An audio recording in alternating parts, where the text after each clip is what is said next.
School તરફથી આપ સૌનું હાર્દિક સ્વાગત કરું છું મિત્રો। તો આપણે ગઈકાલના લેક્ચરમાં આપણે એવું કહે છે કે ધોરણ 10 વિષય ગુજરાતી અને વિષયાંક આપણું વ્યાકરણ લેખનમાં સમજ્યા। ગઈકાલે આપણે પ્રત્યય વિશે વાત કરી હતી।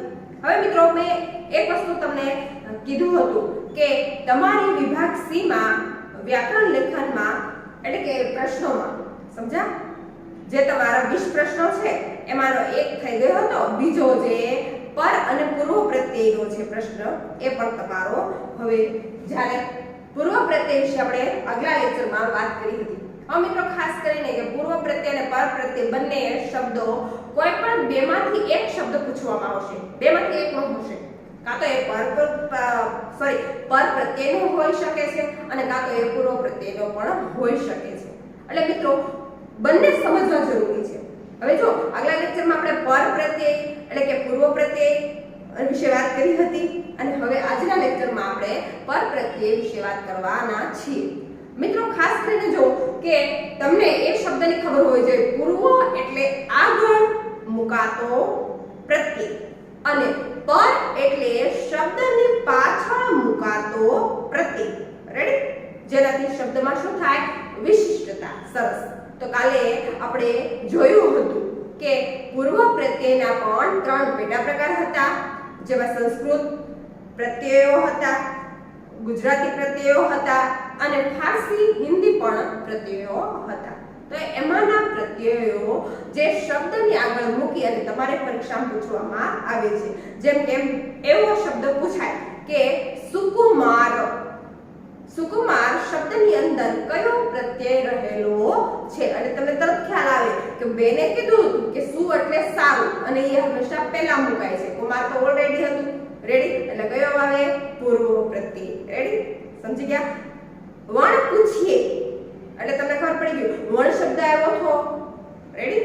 વણ શબ્દ ગુજરાતીમાં આવ્યો હતો અણવણ, તો હા એ પૂર્વ પ્રત્યય છે। વણ પૂછીએ શબ્દનો પ્રત્યય શોધો એટલે કેવો થઈ ગયો? પૂર્વ પ્રત્યય। આવડી ગયું ને? તો એવી જ રીતે હવે આપણે પર પ્રત્યયનો પૂછો હોય તો એના વિશે પણ માહિતી મેળવવી જોઈએ ને। તો આજે આપણે પર પ્રત્યય વિશે માહિતી મેળવીશું। હવે જો મિત્રો ખાસ કરીને કે પર પ્રત્યય એને કેવો કહેવાય?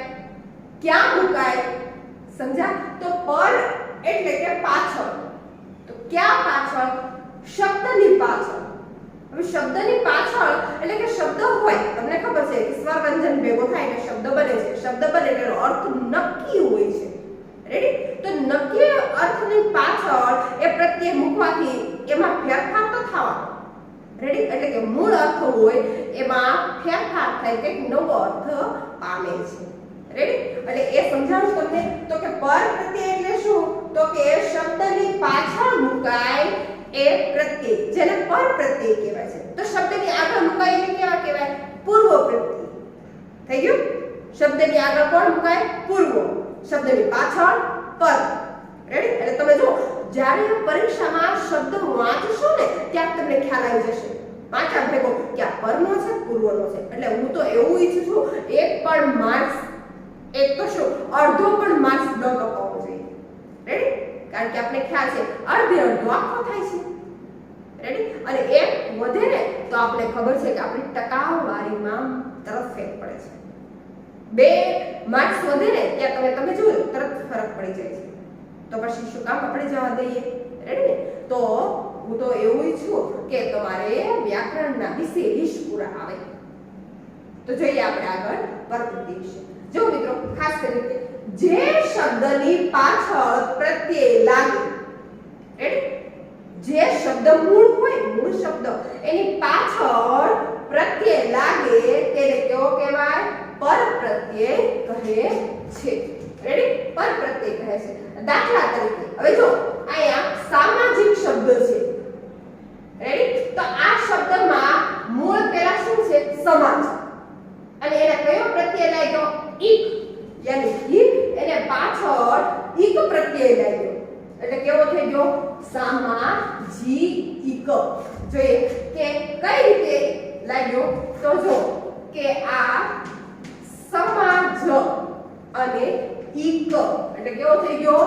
સામાજિક। સમજા? તમને ખબર છે ને કે આ શું છે? ઈ છે. થયું? એટલે આ જે ઈક પ્રત્યય લાગ્યો છે એને કેવો કહેવાય? પર. મૂળ શબ્દ સમાજ છે પણ ઈક લાગવાથી આ શબ્દ આવો બની ગયો એટલે કેવો થઈ ગયો? સામાજિક. સમજા? એટલે એ શબ્દનો અર્થમાં પરિવર્તન આવ્યું એટલે થઈ ગયો સામાજિક. લ્યો પરિવર્તન આવ્યું ને?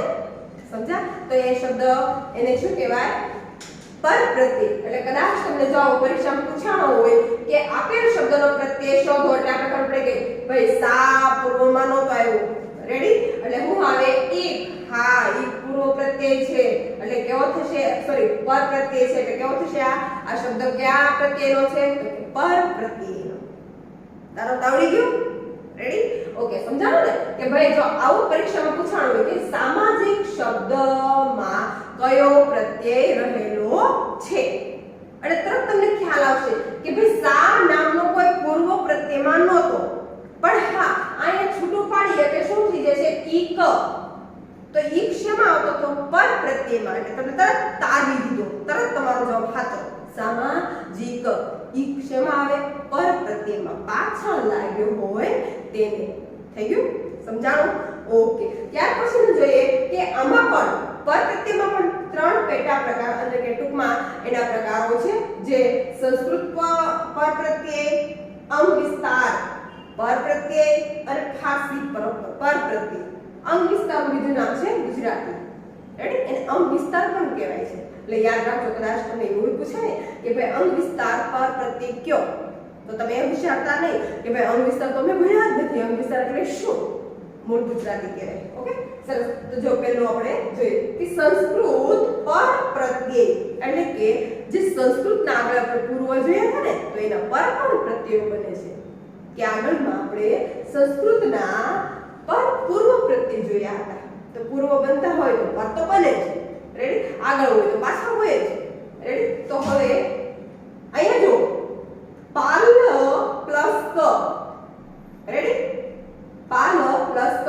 જવાબમાં શું આવે? પાલ. એટલે જે આ શબ્દ છે એટલે એવું કહેવાય છે કે જો આ જે શબ્દ છે એ શબ્દમાં ક છે કેવો છે? પર છે. કેવો છે? પર. કે આ શબ્દનો છૂટો પાડો એટલે પાલ પ્લસ ક બરાબર પાલક. સમજાયું ને? એટલે કયો પ્રત્યય? પર પ્રત્યય છે. પછી કર પ્લસ તા. તા છે એ કેવો છે? પૂર્વ પ્રત્યય એટલે બરાબર શું થઈ જશે? કરતા. રેડી? સમજાણું? કર પ્લસ તા બરાબર કરતા. તા છે કેવો છે? પર પ્રત્યય છે. પછી મર પ્લસ અન. અન શબ્દ મર પ્લસ અન. અન શબ્દ એ પૂર્વમાં પર અને પરમાં પણ આવે છે પણ શબ્દની આગળ શું થઈ જાય? મરણ. હવે આ શબ્દ છે એનો તમને એમ કહેવાય કે પર પ્રત્યય સોરી આ શબ્દ આપેલો છે એમાં કયો પ્રત્યય રહેલો છે તમને તરત ખ્યાલ આવશે કે જો મ છે એવો પૂર્વમાં ન હતો પણ જ્યારે આને છૂટો પડે ત્યારે શું થાય? મર પ્લસ અન. એટલે તમને કદાચ એવું થાય કે અન શબ્દ તો આપણે આગળ આવતો હતો પૂર્વમાં પણ જો અહીંયા પાછો પૂર્વ બનતો નથી. એટલે ખ્યાલ આવી ગયો ને? કેવો બની ગયો? તો કે એ પરમાં બન્યો છે. રેડી? મરણ શબ્દ આપ્યું હોય અને એ શબ્દમાં કયો પ્રત્યય રહેલો છે તમને દર્શાવો એટલે તરત તમને ખબર પડે મર પ્લસ અન એટલે કે મર અને અન છે એ આવે છે પાછળ. રેડી? પછી વદન પ્લસ અન એટલે કે વદ પ્લસ અન એટલે કે વદ ન. રેડી? તો જેનો અન શબ્દ લાગે છે આ જ આ શબ્દ બને છે છૂટો પડે ત્યારે. તો ખ્યાલ આવ્યો? તો એ કે એને કહેવાય વદન. વદ પ્લસ અન બરાબર વદન. જેવા શબ્દોને કેવા કહેવાય? તો કે સંસ્કૃત પર પ્રત્યય લાગ્યો છે. આ પ્રત્યયો ક્રિયાપદના મૂળ ધાતુને લાગે છે. ખાસ કે સંસ્કૃત પર પ્રત્યય એ ક્રિયાપદના મૂળ ધાતુને લાગે છે. સમજાઈ ગયું? આપણે ખબર છે ક્રિયાપદ ક્યાં આવે? તો કે પાછળ કર્તા કર્મ અને ક્રિયાપદ. એટલે એ ક્રિયાપદને ધાતુને લાગે છે. સમજા? એ પાછળનો પૂર્વ એટલે કે ક્રિયાને લાગુ પડશે. ત્યાર પછી જો અંગ વિસ્તાર પર પ્રત્યય એટલે આપણે ખ્યાલ આવે કે અંગ વિસ્તારક પરપ્રત્યય એનું બીજું નામ છે ગુજરાતી પરપ્રત્યય. જો ખાસ યાદ રાખજો મિત્રો કે ઘણા એવું કહે છે અંગ વિસ્તારક પરપ્રત્યય એટલે શું, પણ અંગ વિસ્તારક પરપ્રત્યયનું બીજું નામ છે ગુજરાતી પરપ્રત્યય. રેડી? સમજાણું? તો ગુજરાતી પરપ્રત્યય એટલે કે આ પરપ્રત્યય કેવા હોય તો કે જો એમાં પાય પ્લસ ઈનો કેવો તો કે પાય પ્લસ ઈય પ્લસ ઓ એટલે એનો જવાબ થાય પાપીયો. રેડી? હવે પાપીયો એટલે કે આ શબ્દનો પ્રત્યય શોધો એટલે તમને ખબર પડી જાય કે પાપીયો એટલે પા છે પૂર્વમાં આવતો નથી, પાય પ્લસ ઈય પ્લસ યો એટલે પાપીયો ઓ યો. રેડી? થયું?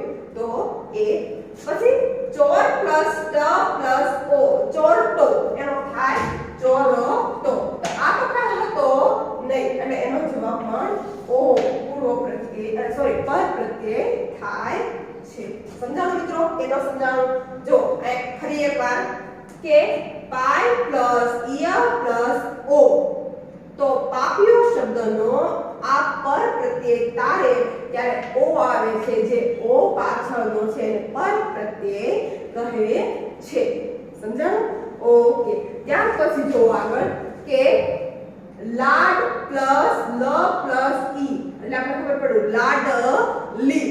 રેડી? એટલે જે ઈ છે એ ઈ શબ્દ પણ એ પર પ્રત્યયનો છે.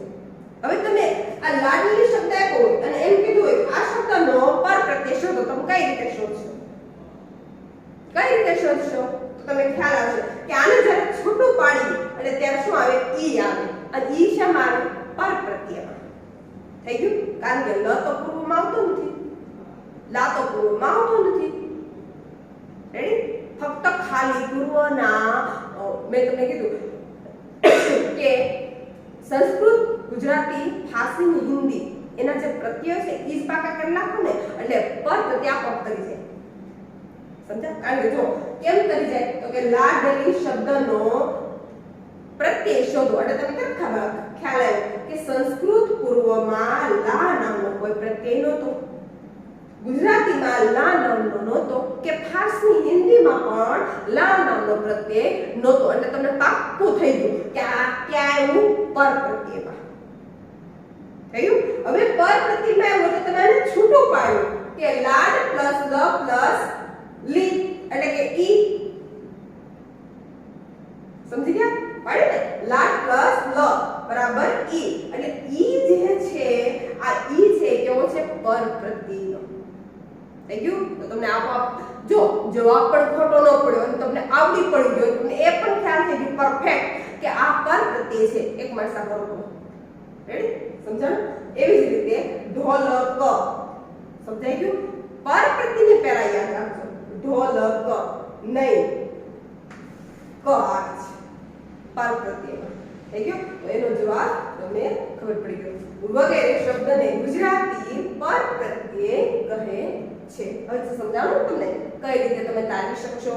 રેડી? ત્યાર પછી જો ફારસી પર પ્રત્યયો. રેડી? કે સંસ્કૃત જોયા, ગુજરાતી જોયા, હવે જોઈએ ફારસી પર પ્રત્યય. હવે કેટલાક ફારસી પર પ્રત્યયને લાગીને ગુજરાતી શબ્દો નવા રૂપો બને છે કે ઘણા શબ્દોને ફારસી શબ્દ લાગવા છતાં ગુજરાતીના નવા શબ્દો બને છે. કઈ રીતે? તો કે ઉદાહરણ તરીકે જો ઈ પ્રત્યય મૂકી એટલે કે ઈ પ્રત્યય મૂકીને જે બને છે ઉદાહરણ કે વાદળ બરાબર ઈ. હવે જો આ જે શબ્દ મૂક્યો સમજી ગયા? એટલે કે એવું કહેવાય છે કે અમુક ફારસી શબ્દમાં ઈ શબ્દ મૂકીએ. રેડી? કે ફારસીના ગુજરાત જોવાય કે કેટલાક ફારસી પર પ્રત્યયને લાગીને ગુજરાતી શબ્દના નવા રૂપો બન્યા છે. ફારસી શબ્દને પ્રત્યય લાગે ગુજરાતી નવો શબ્દ બને. ઉદાહરણ તરીકે ઈ મૂકીને જેવા બનતા હોય ગુજરાતી નવા શબ્દો એવા તો કે વાદળ બરાબર ઈ એટલે શું થઈ જશે? વાદળી. સમજાઈ ગયું? તો કેવો થઈ ગયો આ પર પ્રત્યય.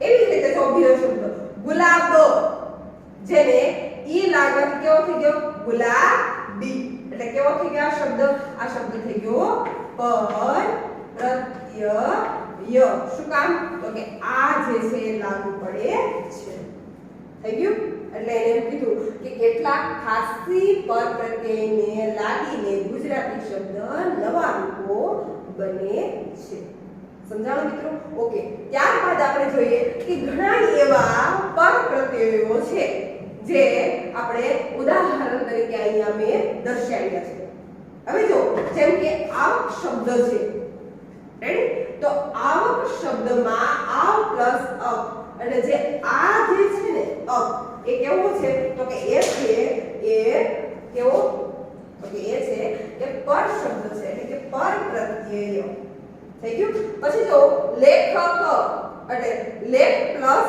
અપ થઈ ગયું તો આ કેવો છે પરપ્રત્યય કમાઈ સમજ્યા તો આઈ પરપ્રત્યય રસિક ઈક પરપ્રત્યય થયા તો ઈ છે એ પરપ્રત્યય પછી ગોરાણી શબ્દ પૂછાણો એટલે આપણે ખબર પડી ગઈ મેં તમને પહેલા એક વસ્તુ યાદ રાખવાનું કીધું કે પૂર્વ પ્રત્યયના ગુજરાતી ફારસી હિન્દી અને સંસ્કૃતના પ્રત્યય યાદ રાખજો ખાલી એક જ પ્રત્યયના પ્રત્યય યાદ રાખો ને એટલે બીજો આપોઆપ તરી જાય શું કામ કે મેં તમને એવું કીધું હોતે કે જો તમે અહીંયા ગ છે કે એવું પૂર્વમાં નથી આવ્યું ગ શબ્દ ગોરાણી શબ્દ તમને પૂછાણો હોય એમાં જો ગ શબ્દ પહેલા પૂર્વમાં જો ગ આવ્યો હોય કે એમાં નથી આવ્યો ગેર આવ્યો છે ગેર શબ્દ આવ્યો છે પણ ગોરા નથી આવ્યો કે ગો શબ્દ નથી આવ્યો એટલે તમને ખ્યાલ આવી ગયો આ શબ્દ ક્યાંનો થઈ ગયો પરપ્રત્યયનો હવે તમારે પરપ્રત્યયમાં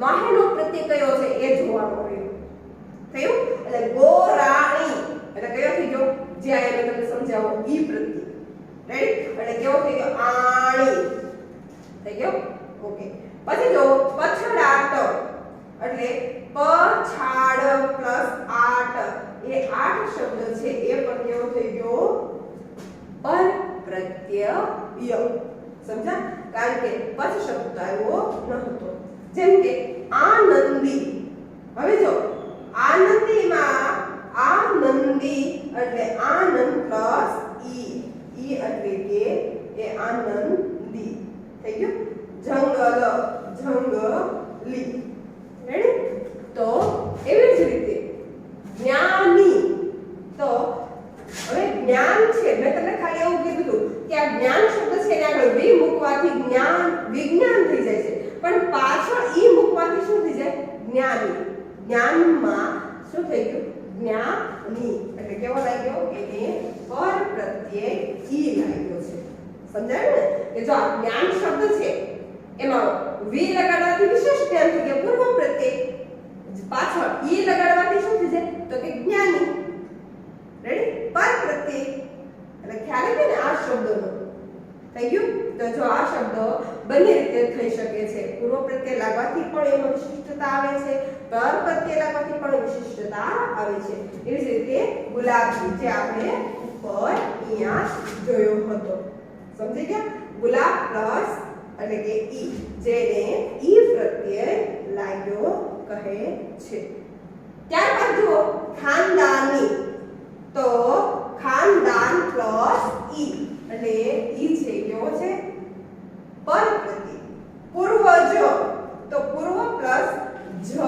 શબ્દ છે એ કેવો છે તો કે પરપ્રત્યય નો છે રાઈટ ત્યાર પછી જોઈએ માંદગી તો માંદગી એટલે કે ગી પ્લસ ઈ થઈ ગયું એટલે કેવો થઈ ગયો એ માંદગી એટલે ઈ છે પૂર્વ પ્રત્યય સોરી પર પ્રત્યય છે ઓકે પછીનો શબ્દ છે ભારતીય હવે જો ઈય કે અહીંયા જે શબ્દ છે એ ઈય શબ્દ છે એટલે કેવો થઈ ગયો એ પર પ્રત્યય એવી જ રીતે રાષ્ટ્રીય ઈય એટલે કેવો થઈ ગયો પર પ્રત્યય હવે જો મિત્રો ખાસ યાદ રાખજો કે પર પ્રત્યયના પ્રત્યયમાં ક પછી સોરી પેલા અ ક પછી આઈ ઈ ક પછી ખાલી અણી આટ વળી ઈ જ ઈય સમજ્યા? વણ સમજ અણ, તો એવા ઘણા બધા વણ સમજ, સોરી એ તો પૂર્વ પ્રત્યયનો છે, પણ એવા ઘણા બધા જેમ કે ઓ છે, સમજ્યા, અન છે, તો ક છે, તો એ બધા એને શું કહેવાય? તો કે ઉપર પ્રત્યય કહે છે. મિત્રો ખાસ વસ્તુ એક યાદ રાખજો કે પર પ્રત્યયમાં જે શબ્દની પાછળ લાગતો હોય એને પર પ્રત્યય કહે છે. સમજાણું તમને? તો હવે તમને આ પોઈન્ટ આપણો સમજાઈ શકે કે પર પ્રત્યય એટલે શું? પર એટલે શું? તો કે શબ્દની પાછળ લાગે છે. રેડી? શબ્દની પાછળ લાગવાથી શબ્દમાં શું થાય? તો પરિવર્તન આવે છે. ક્યાં ક્યાં શબ્દોમાં પરિવર્તન આવે છે? કઈ રીતે? તો કે ઈય, ઈય, તા, ઓ, અક, પછી તો કે વણ, પછી અણ, સમજ્યા? સમજ અણ, સમજણ શબ્દ હોય તો કે સમજ અણ, અણ પ્રત્યય. રેડી? તો અણ, પછી ખાલી ક, પછી તો કે પછીના જે અન છે, અન શબ્દ એ પણ લાગે છે, ખાલી ક પણ લાગે છે. તો જેમ કે પટલાણી, તો ઈ પણ લાગે છે. શેઠાણી, રેડી? તો એને પર પ્રત્યય લાગે છે. તો એવા શબ્દો જે આવે છે તો એને પર પ્રત્યય કહે છે. પર પ્રત્યયના પણ પેટા 3 પ્રકાર છે. જેમ કે સંસ્કૃત પર પ્રત્યય, પછી તો કે અંગ વિસ્તારક પર પ્રત્યય, જેને બીજું નામ શું કહેવાય? ગુજરાતી પર પ્રત્યય. ત્રીજું છે ફારસી પર પ્રત્યય. રેડી? જ્યારે પૂર્વ પ્રત્યયમાં શું હતું? તો કે સંસ્કૃત, ગુજરાતી, હિન્દી અને ફારસી, એમાં 4 હતા. રેડી? તો એ ચારેય યાદ રાખવાના. હવે તમને ખાસ ખબર પડી ગઈ છે પ્રત્યયોમાં. રેડી? સૌથી પહેલા તો પ્રત્યય તમને ખબર જ હશે ને. અને ત્યારબાદ 2 પ્રકારના પ્રત્યયો હોય છે, પૂર્વ પ્રત્યય અને પર પ્રત્યય. પૂર્વ પ્રત્યય જે શબ્દની આગળ મૂકવાથી મૂળ શબ્દની અંદર વિશિષ્ટતા આવે એને પૂર્વ પ્રત્યય કહે છે. ઉદાહરણ તરીકે જોઈએ આપણે વણ પૂછીએ, સમજ્યા? પૂછીએ પણ વણ લાગવાથી પૂછા વગરનું, પહેલા શું હતું? પૂછીએ, પૂછવાનું, અને પછી વણ લાગવાથી શું થયું? પૂછા વગરનું. રેડી? તો સમજાણું ને? હવે સમજણ, તો સમજણ છે તો સમ તો એ હતું પૂર્વ પ્રત્યય બને છે, અણ પ્રત્યય પણ બને છે. થઈ ગયું? તો પછી બીજા જ એવી જ રીતે આ જે શબ્દો છે. થઈ ગયું? તો તમને સંસ્કૃતમાં અને ગુજરાતીમાં કે પછી ઉર્દુ અથવા ઉર્દુ, ફારસી કે હિન્દીમાં તમને પ્રત્યયોની જાણ થઈ. તો મિત્રો હું તો એવું ઈચ્છું છું કે તમારે વ્યાકરણ વિભાગ સીમાં સંપૂર્ણ વ્યાકરણ, જેમાં તમને 1 થી તે 24 પાઠ એટલે કે 12 કાવ્યો અને 12 પાઠમાંથી કોઈ પણ શબ્દમાં પ્રત્યય લાગ્યો હોય અને એ શબ્દ તમને મૂકવામાં આવ્યો હોય, સમજ્યા? તો 2 ધડક હું તો ઈચ્છું છું કે તમે એ પ્રત્યય વાળો પ્રશ્ન આવડશે. રેડી? કહેવત વાળો પણ આવડશે. તમારે 20 પ્રશ્નો, 20 વ્યાકરણના પોઈન્ટ છે, જેમાંના 2 પોઈન્ટ આપણે તૈયાર કરી નાખ્યા છે. પહેલો એક કહેવતનો હતો પોઈન્ટ, અને આજે આપણે પ્રત્યય વિશે ભણ્યા હતા, જેમાં ગઈકાલે પૂર્વ પ્રત્યય વિશે ભણ્યા હતા, આજે પર પ્રત્યય વિશે ભણ્યા હતા. એટલે તમારે એવું નહીં સમજવાનું કે 2 અલગ અલગ પ્રશ્ન આવશે, નહીં, એક જ શબ્દ આપ્યો હશે અને એવું કીધું છે કે આપેલ શબ્દનો પ્રત્યય શોધો. સમજ્યા? એટલે કયા પ્રત્યય છે, પૂર્વ છે કે પર છે, એના વિશેની માહિતી. એટલે તમને આજે જે ભણાવ્યું છે પર પ્રત્યય, હું એવું કહું છું કે પર પ્રત્યયમાં તમને સમજ પડી ગઈ હશે. તો મિત્રો ખાસ કરીને એ વસ્તુ યાદ રાખજો કે જેટલાને જે પ્રત્યયો ઉપરથી શબ્દ બનાવતા આવડતા હોય તે તમારે સ્વાધ્યાય તરીકે તમારે બનાવવાના છે. પછી 2 પૂર્વ પ્રત્યયના હોય તો ભલે અને પર પ્રત્યયના હોય તોય ભલે. સમજ્યા મિત્રો? તો હવે તમે 10માં આવ્યા છો તો તમારે આ પ્રત્યય થોડુંક શબ્દ ભંડોળ વધારવું પડશે, અને તમારી મેળે, તમારી જાતે આજે જે ઉદાહરણો છે, જેવા શબ્દો છે, એ શબ્દો તમે જાતે બનાવવાના પ્રયત્નો કરજો. રેડી? તો હું ઈચ્છું છું કે આજનો એટલે કે પ્રત્યયનો ટોપિક તમને સારી રીતે સમજાણો હશે અને સારી રીતે એનો જવાબ પણ મેળવશો એવી મારી આશા સાથે અસ્તુ.